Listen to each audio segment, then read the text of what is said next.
Bigger headline, was it Dallas's win or the Clippers' loss? For me, it's the Clippers' loss. It's the Clippers' loss. I mean, Dallas, it's really, really nice to see what Kyrie, who was spectacular last night, and Luka, who seems to always be spectacular. It's really nice to see what they're doing in the midst of the 7-game winning streak. But people they got to remember, the previous 27 games or so, neither one of them were in the lineup together. One was missing games or the other was missing games. And so what we're seeing from the Dallas Mavericks now is what we expect to see from them when they're on the court together. I don't know if anybody expected to see what we're seeing from the Oklahoma City Thunder. The Clippers didn't lose last night. They got their ass kicked. They got their ass kicked in that second half. Shai Gilgeous-Alexander is a leading candidate for league MVP honors. I've got Jason Tatum at number 1. I've got no problem with having Shai Gilgeous-Alexander at number 2. They're 38-17. This brother is averaging 31 a game. He's leading. He's second in the league in scoring, and he's the league leader in assists. You've got 8 players in NBA history that have averaged over 30 with 2 steals per game in a season.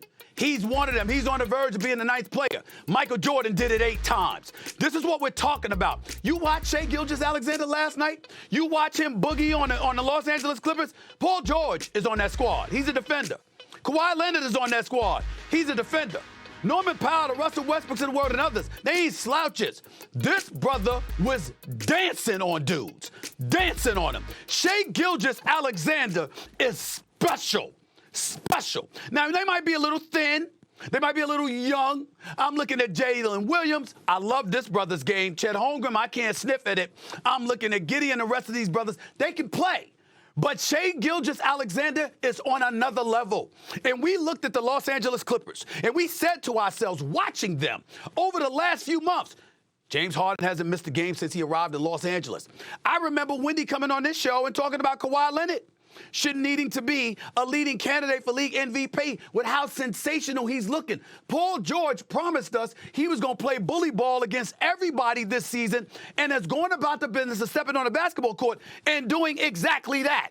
We look at Russell Westbrook and Norman Powell and what they bring to the table along with Terrence Mann and the exceptional coaching of Ty Lue. And we said, yo, the Clippers may take the West. And then they went against Oklahoma City last night. And Shai Gilgeous-Alexander put on a show and danced around them. And if he's going to do that, and these young thoroughbreds are going to answer the call, we are 55 games in for that team. And they are 1 game out of the lead in the Western Conference right now. They are 38. They got 38 wins. They're 38-17, okay, with 27 games to go. They're en route to a 50 to 52, 53 win season.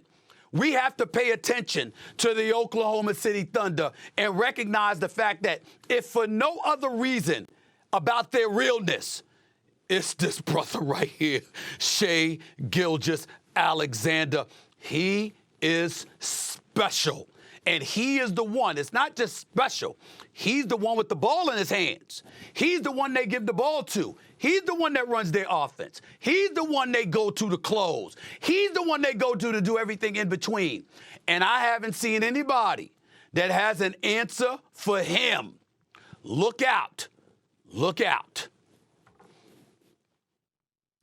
Stephen A., Shai Gilgeous-Alexander is inevitable. And what I mean by that is you can't stop him. You mentioned they played 55 games. I think he's played 51 or 52 of them. Guess how many times he scored 30 points? 40. 40. Good luck keeping this guy out of his spots. Good luck keeping this guy off the scoreboard. Good luck keeping him off the foul line. He just goes where he needs to go. And he never breaks stride. He never changes his facial expression. He's got gigantic long arms, so he's a beast to defend out on the point of attack. And he's got great wing defenders with him.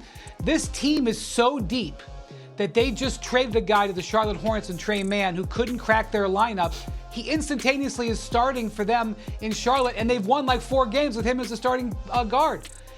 This team is tremendous. Now, this game meant a lot, Stephen A. I know it was a game in February, first game out of the break and all. It's easy to be a little sleepy.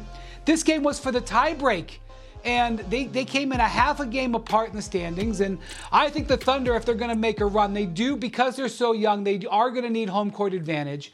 And so that matters. That game was an important game. They get right up on the Timberwolves, who you're going to see tonight, and they win that tiebreak. It was almost like a double win for the Thunder. And one thing I think we're going to be talking about a lot, Stephen A., in the upcoming months when we look at this Western Conference, because it could go a bunch of different directions. I have no idea who 2 through 8 is going to be. And look at this play-in tournament right now.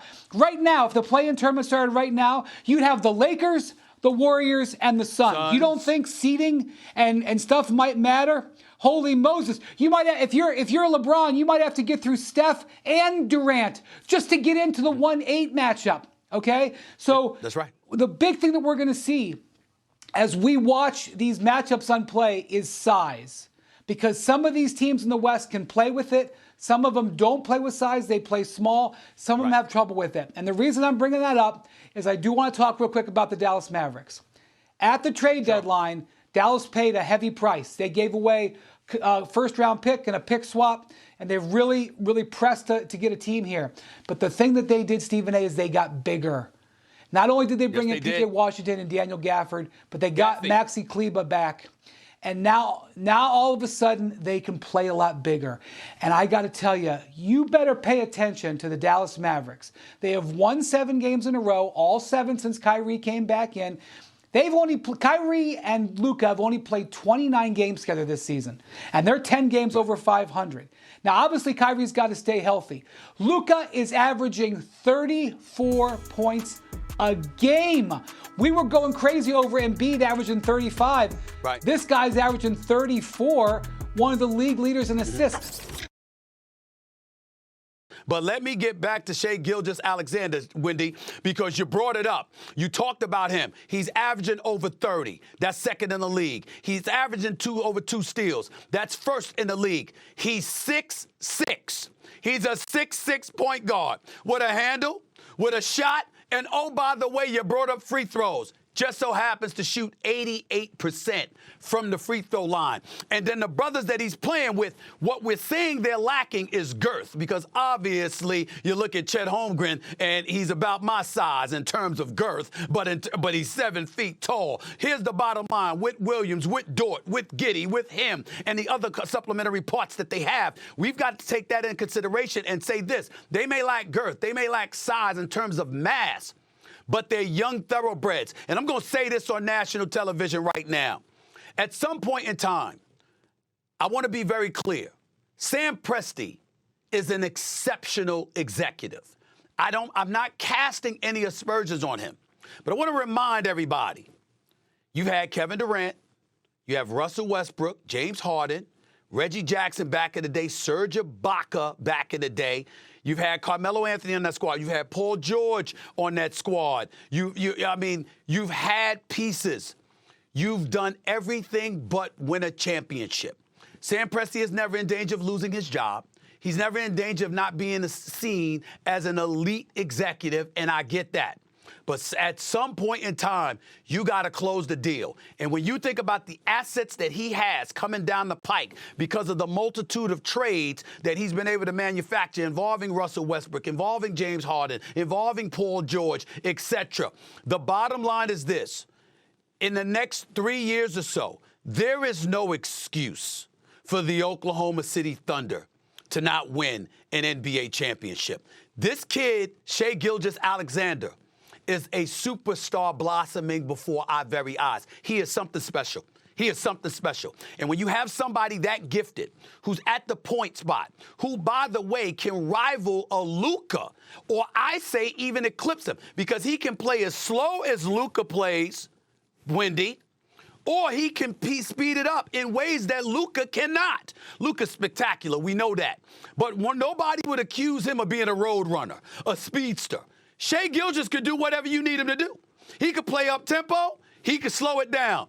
It doesn't matter. America, pay attention to me. Shai Gilgeous-Alexander is spectacular. He's put us on notice. We got to stop ignoring this kid. He's that special. And if you're Anthony Edwards, while I'm here in Minnesota, because when I see Anthony Edwards today, I'm going to ask him about Shai Gilgeous-Alexander now. Because this brother's coming. And if Anthony Edwards wants to be that dude, you're going to have to deal with him. Because he is something to behold. And that's what I want to say.